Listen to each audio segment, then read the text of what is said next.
Sa kulungan ng bagsak ng isang notorious na babaeng nagpapanggap na yaya para pagnakawan ang papasukan niyang bahay.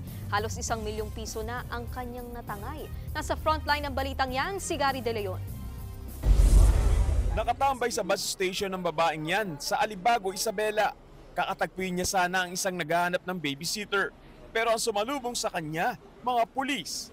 Ito ang entrapment operation laban sa babaeng wanted sa patong-patong ng mga kasong qualified theft.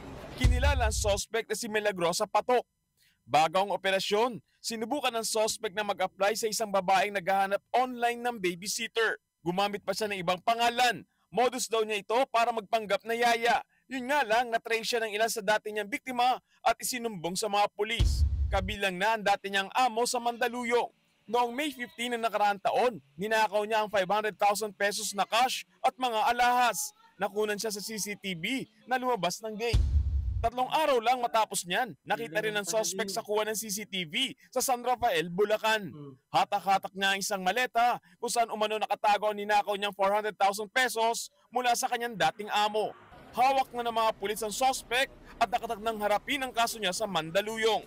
Nagbabalita mula sa frontline, Gary De Leon, News 5. Mga kapatid, Nikki de Guzman po.